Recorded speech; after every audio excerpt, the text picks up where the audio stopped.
military began major combat operations in Iran. Our objective is to defend the American people by eliminating imminent threats from the Iranian regime, a vicious group of very hard, terrible people. Its menacing activities directly endanger the United States, our troops, our bases overseas, and our allies throughout the world. For 47 years, the Iranian regime has chanted death to America and waged an unending campaign of bloodshed and mass murder, targeting the United States, our troops, and the innocent people in many, many countries. Among the regime's very first acts was to back a violent takeover of the U.S. Embassy in Tehran, holding dozens of American hostages for 444 days. In 1983, Iran's proxies carried out the Marine barracks bombing in Beirut that killed 241 American military personnel. In 2000, they knew and were probably involved with the attack on the USS Cole. Many died.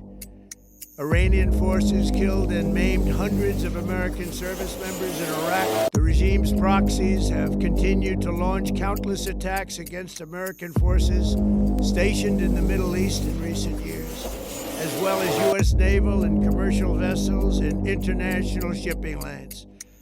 It's been mass terror, and we're not going to put up with it any longer. From Lebanon to Yemen and Syria to Iraq, the regime has armed, trained, and funded terrorist militias that have soaked the earth with blood and guts.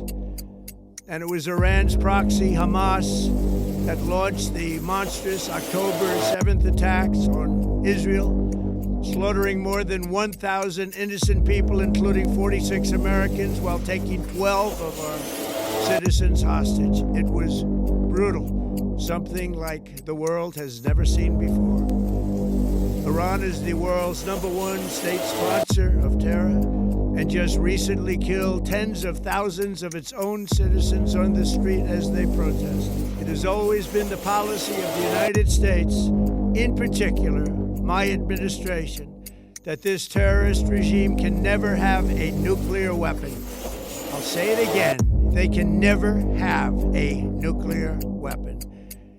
That is why in Operation Midnight Hammer last June, we obliterated the regime's nuclear program at Fordow, Natanz, and Isfahan. After that attack, we warned them never to resume their malicious pursuit of nuclear weapons, and we sought repeatedly to make a deal.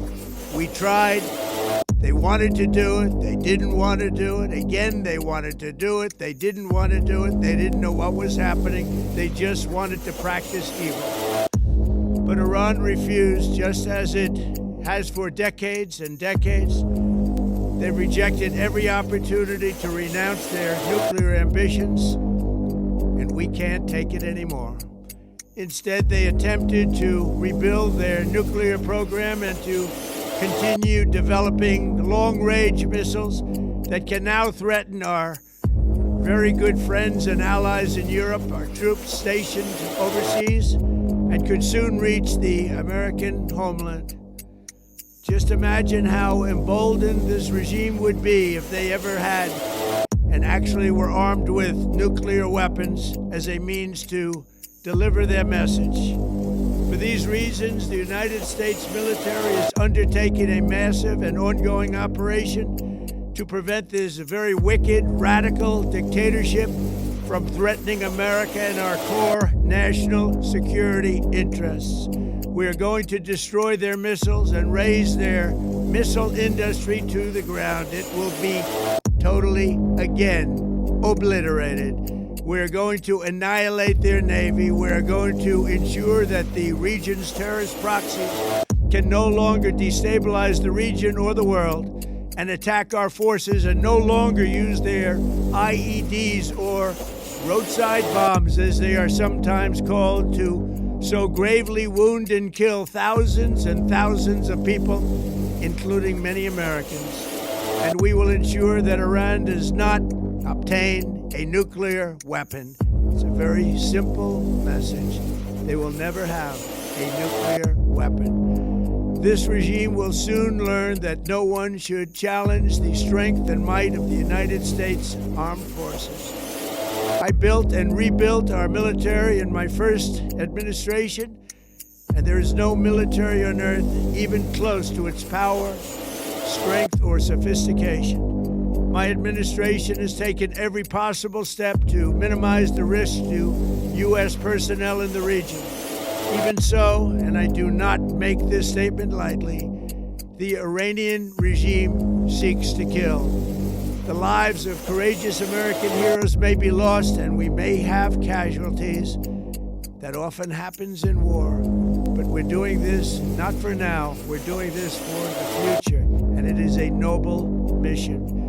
We pray for every service member as they selflessly risk their lives to ensure that Americans and our children will never be threatened by a nuclear-armed Iran. We ask God to protect all of our heroes in harm's way, and we trust that, with His help, the men and women of the armed forces will prevail. We have the greatest in the world, and they will prevail. To the members of the Islamic Revolutionary Guard, the armed forces, and all of the police, I say tonight that you must lay down your weapons and have complete immunity, or, in the alternative, face certain death. So, lay down your arms. You will be treated fairly with total immunity, or you will face certain death. Finally, to the great proud people of Iran, I say tonight that the hour of your freedom is at hand. Stay sheltered. Don't leave your home. It's very dangerous outside. Bombs will be dropping everywhere. When we are finished, take over your government. It will be yours to take. This will be probably your only chance in generations. For many years, you have asked for America's help, but you never got it. No president was willing to do what I am willing to do tonight. Now you have a president who is giving you what you want.